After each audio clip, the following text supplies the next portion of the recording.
Assalamualaikum warahmatullahi wabarakatuh. Perkenalkan, nama saya Sherly Cintia Bella dengan NIM 2423240087. Saya berasal dari kelas PGMI 3C. Tujuan pembuatan video kali ini adalah untuk memenuhi tugas akhir dari mata kuliah Sejarah Kebudayaan Islam dengan dosen pengampu Dr. Wiwinda MAG. Baiklah, saya akan menjelaskan materi dari kelompok 7 hingga ke kelompok 13. Materi yang pertama yaitu sejarah masuknya Islam di Asia Tenggara dan sejarah kebudayaan Islam. Masuknya Islam ke Asia Tenggara adalah proses bertahap dan tidak seragam yang berlangsung selama berabad-abad. Setiap wilayah pastinya memiliki kondisi politik dan budaya yang berbeda. Contohnya pada abad ke-13, pengusaha di Sumatera Utara sudah menganut Islam, sementara di Jawa Timur masih dikuasai raja-raja Hindu dan Buddha. Kemudian kerajaan Islam Demak muncul saat kekuasaan Majapahit mulai melemah. Proses Islamisasi ini sulit untuk ditentukan waktu dan bentuknya, tetapi dapat dibagi menjadi beberapa periode berdasarkan sumber sejarah dan arkeologinya. Jalur masuknya Islam. Yang pertama ada jalur perdagangan, yang kedua ada jalur perkawinan, yang ketiga jalur dakwah ulama dan sufi, yang keempat jalur politik dan kekuasaan, yang kelima jalur pendidikan, dan yang terakhir jalur seni dan budaya. Faktor-faktor yang mendorong penyebaran Islam di Asia Tenggara. Yang pertama ada ekonomi. Dominasi pedagang muslim dalam perdagangan internasional menciptakan insentif ekonomi bagi lokal untuk memeluk Islam dan akses ke pasar serta teknologi baru. Yang kedua, sosial budaya. Islam menawarkan sistem sosial yang lebih egaliter, menarik masyarakat bawah yang mencari mobilitas sosial. Kemudian yang ketiga, politik. Adopsi Islam memberikan legitimasi religius bagi penguasa lokal dan akses ke jaringan politik muslim internasional. Yang keempat ada interaksi Islam dengan budaya lokal. Di Asia Tenggara berlangsung damai dan akomodatif, menyesuaikan dengan kearifan lokal. Kemudian ulama dan sufi menggunakan bahasa, kesenian, dan simbol budaya untuk dakwah. Contohnya, Wali Songo di Jawa memanfaatkan wayang kulit, sementara di wilayah Melayu, sastra dan pantun mengintegrasikan nilai-nilai Islami. Arsitektur masjid awal Nusantara mempertahankan bentuk tradisional dengan sentuhan Islam dan seni ukir serta batik yang menggabungkan ornamen lokal dengan simbol Islami. Kemudian ada bentuk-bentuk interaksi Islam dengan budaya lokal. Yang pertama ada ritual dan ibadah. Tradisi seperti tahlilan dan selamatan di Jawa menggabungkan unsur Islam dengan ritual lokal. Yang kedua ada seni dan arsitektur. Masjid di Asia Tenggara mencerminkan perpaduan arsitektur Islam dan lokal seperti masjid. Yang ketiga ada literatur dan sastra. Sastra Islam berkembang dalam hikayat Melayu dan genre suluk di Jawa, mengaitkan cerita Islam dengan tradisi lokal. Islam di Asia Tenggara dikenal toleran dan pluralis, dengan damai antar agama dan penghargaan terhadap keragaman praktik keagamaan. Meskipun ada tren purifikasi dan konservatisme, sufisme melalui tarekat seperti Qadiriyah yang menghubungkan ajaran Islam dengan tradisi lokal. Sebagian besar Muslim mengikuti mazhab Syafi'i dan akidah Asy'ari dengan praktik fleksibel fikih Nusantara. Kemudian ada ulama dan kiai memainkan peran penting sebagai pemimpin agama dan penghubung budaya, memfasilitasi dialog antara tradisi Islam dan kearifan lokal. Materi yang kedua yaitu proses penyebaran Islam di wilayah Asia Tengah. Penyebaran Islam di kawasan ini tidak berlangsung instan, melainkan melalui beberapa tahap sejarah dengan berbagai faktor pendorong, mulai dari penaklukan militer, perdagangan, dakwah para sufi, hingga dukungan penguasa lokal. Periode-periode penyebaran Islam di Asia Tengah. Yang pertama, periode awal pada abad ke-7 hingga abad ke-8, yaitu pada masa dinasti Umayyah. Islam pertama kali memasuki Asia Tengah melalui ekspansi militer dinasti Umayyah. Tokoh penting pada periode ini adalah Qutaibah bin Muslim al-Bahili. Yang kedua ada periode keemasan Abbasiyah. Masa pemerintahan dinasti Abbasiyah menjadi titik balik penting penyebaran Islam di Asia Tengah. Tokoh-tokoh besar seperti Imam Al-Bukhari. Yang ketiga, masa kerajaan-kerajaan Muslim lokal. Setelah era awal Abbasiyah, muncul kerajaan-kerajaan lokal yang memeluk Islam dan menjadikannya agama resmi, seperti dinasti Samanid. Yang keempat, periode tasawuf dan perkembangan sufi pada abad ke-12 hingga abad ke-15. Faktor-faktor penting penyebaran Islam di Asia Tengah. Yang pertama, faktor politik dan militer. Yang kedua, faktor perdagangan. Yang ketiga, peran ulama dan sufi. Dan yang keempat, faktor sosial dan budaya. Materi yang ketiga yaitu proses masuknya Islam di Indonesia. Proses masuknya Islam di Indonesia adalah tahapan atau perjalanan bagaimana agama Islam pertama kali hadir di wilayah Nusantara, kemudian dikenal, diterima, dan dipeluk oleh masyarakat. Islam tidak masuk secara tiba-tiba, melainkan melalui jalur perdagangan internasional yang ramai sejak abad ke-7 Masehi. Teori-teori masuknya Islam ke Indonesia. Yang pertama ada teori Gujarat. Sebagian besar sejarawan berpendapat bahwa Islam mulai masuk ke Indonesia sekitar abad ke-13. Islam dibawa oleh para saudagar atau pedagang muslim dari Gujarat, India.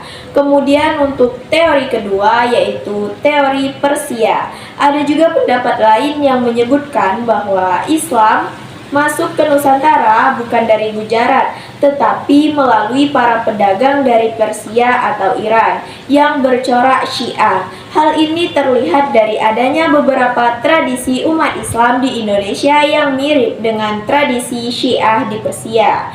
Kemudian yang ketiga, teori Arab atau Mekah. Teori Arab menyatakan bahwa Islam masuk langsung dari tanah Arab, terutama dari wilayah Hadramaut atau Yaman. Yang keempat, teori Tiongkok atau Cina.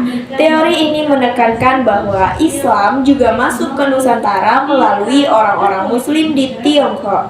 Pada abad ke-15, Laksamana Zheng atau Cheng Ho, seorang Muslim dari dinasti Ming, memimpin ekspedisi maritim besar yang singgah di pelabuhan Jawa, Sumatera, hingga ke Kalimantan.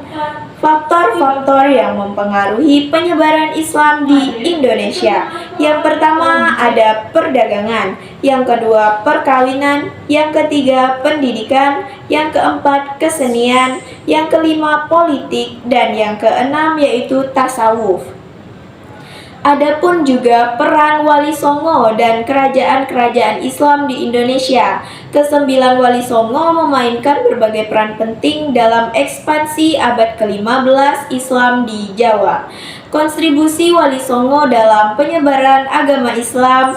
Yang pertama, bertindak sebagai perintis dan memperkenalkan Islam kepada anggota masyarakat setempat yang belum mengenal ajarannya. Yang kedua, sebagai pejuang yang teguh menegakkan dan memajukan akidah Islam semasa hidupnya.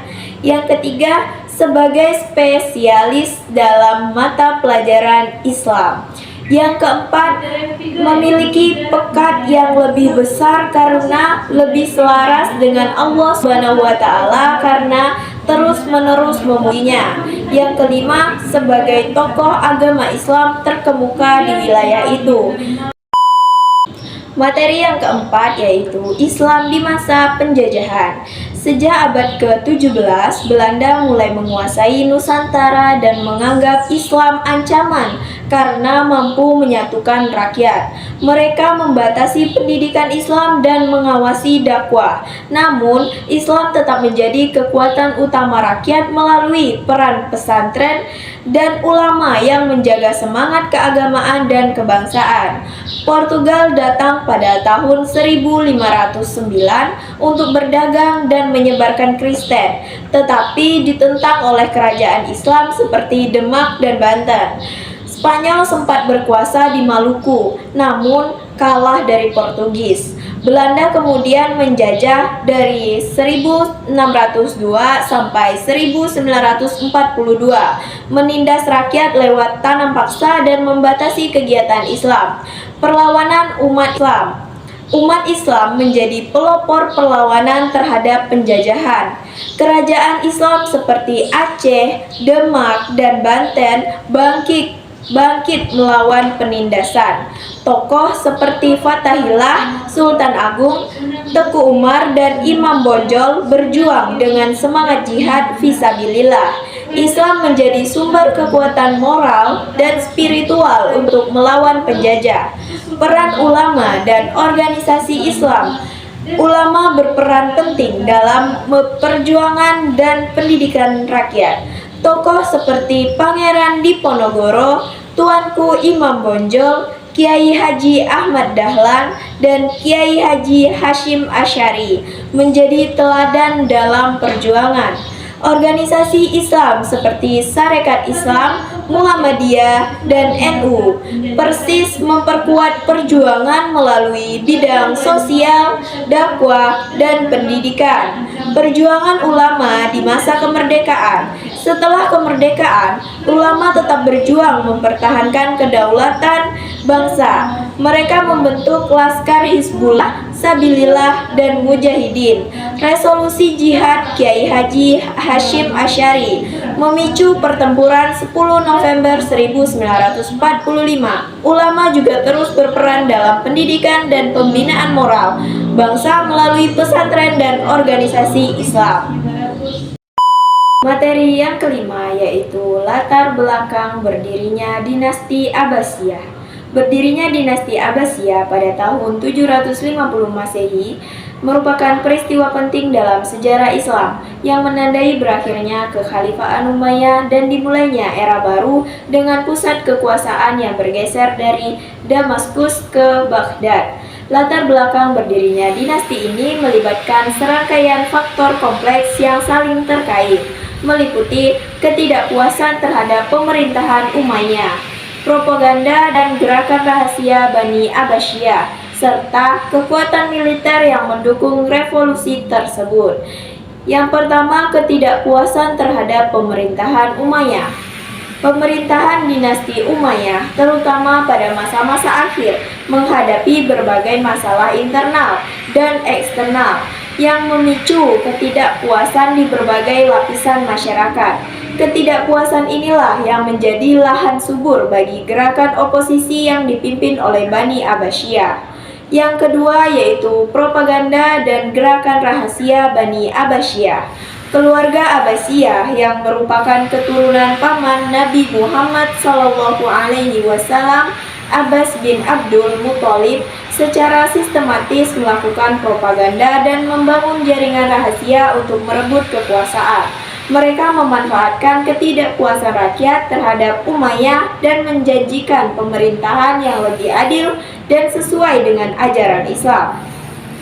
Kemudian yang ketiga, faktor militer. Selain ketidakpuasan internal dan propaganda yang efektif, faktor militer juga memainkan peran yang penting dalam berdirinya dinasti Abbasiyah. Kemudian ada kontribusi dinasti Abbasiyah terhadap ilmu pengetahuan, seni, dan budaya. Dinasti Abbasiyah yang memerintah dunia Islam dari tahun 750 Masehi hingga 1258 Masehi seringkali dianggap sebagai puncak kejayaan peradaban Islam.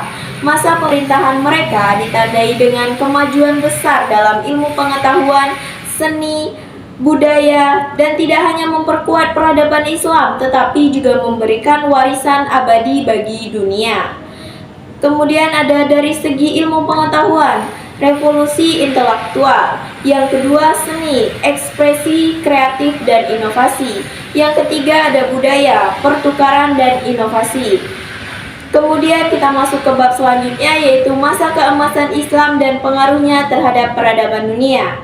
Masa keemasan Islam yang umumnya merujuk pada periode dari abad ke-8 hingga abad ke-13 Masehi merupakan era kemajuan budaya, intelektual, dan ilmiah yang luar biasa di dunia Islam. Periode ini ditandai dengan kemajuan yang signifikan dalam berbagai bidang ilmu pengetahuan, teknologi, seni, dan filsafat yang tidak hanya memperkaya peradaban dunia. Faktor-faktor yang mendukung masa keemasan Islam. Yang pertama ada stabilitas politik dan ekonomi. Yang kedua ada kebijakan toleransi dan inklusif. Yang ketiga gerakan penerjemah. Yang keempat dukungan pemerintah dan patronase. Dan yang terakhir lokasi strategis.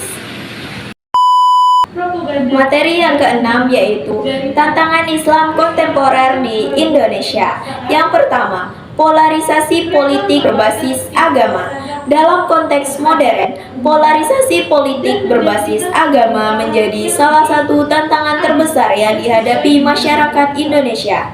Agama yang pada hakikatnya merupakan sumber moralitas dan spiritualitas seringkali dimanfaatkan untuk kepentingan politik praktis. Contoh paling nyata dapat dilihat dalam Pilkada DKI Jakarta tahun 2017, di mana isu keagamaan dijadikan komoditas politik sehingga memicu perpecahan sosial. Yang kedua, disinformasi dan hoaks keagamaan. Kemajuan teknologi digital di era modern membawa dampak ganda. Di satu sisi, ia memperluas akses masyarakat terhadap informasi keagamaan. Namun, di sisi lain, ia juga menjadi sarana bagi penyebaran hoaks. Hoaks keagamaan cenderung cepat menyebar karena isu keagamaan bersifat emosional dan sensitif. Yang ketiga ada ekstremisme dan radikalisme. Radikalisme agama masih menjadi ancaman laten bagi Indonesia. Dalam era modern, radikalisme tidak lagi hanya disebarkan melalui forum fisik, melainkan juga melalui media sosial. Ada kesenjangan ekonomi syariah. Dalam konteks modern, kesenjangan ini muncul karena kurangnya literasi keuangan syariah, keterbatasan inovasi produk, serta minimnya akses keuangan syariah di daerah terpencil. Yang kelima, hambatan sertifikasi halal dan industri halal. Industri halal global berkembang sangat pesat. Namun, Indonesia masih menghadapi banyak hambatan dalam mengembangkan industri halal dan domestiknya. Yang keenam ada persaingan pariwisata halal. Indonesia memiliki kekayaan alam dan budaya yang sangat luar biasa. Dari Aceh hingga ke Papua, potensi ini sangat besar untuk dikembangkan sebagai destinasi wisata halal dunia. Kemudian kita masuk ke materi selanjutnya, yaitu peluang Islam kontemporer di Indonesia. Peran ormas Islam seperti NU dan Muhammadiyah memiliki kontribusi luar biasa dalam membangun Islam kontemporer di Indonesia. NU dengan jaringan pesantrennya menjaga tradisi Islam Nusantara yang ramah, toleran, dan moderat. Muhammadiyah dengan ribuan sekolah dan rumah sakitnya mencetak generasi muslim modern yang berdaya saing global. Yang kedua, moderasi beragama. Moderasi beragama mengajak sikap toleran, menolak kekerasan, serta menghargai perbedaan. Yang ketiga yaitu ekonomi syariah dan industri halal. Dengan perkembangan tercepat dalam industri halal, potensinya meliputi sektor makanan halal, fashion muslim, farmasi, kosmetik, hingga pariwisata. Yang keempat ada filantropi Islam. Filantropi Islam melalui zakat, infak, sedekah, dan wakaf memiliki potensi yang sangat besar.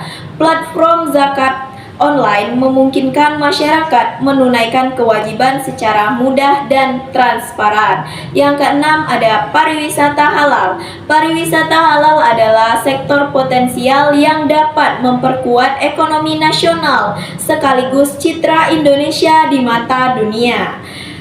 Materi yang selanjutnya ada isu-isu kontemporer seperti radikalisme, modernisme, dan peran media sosial dalam Islam.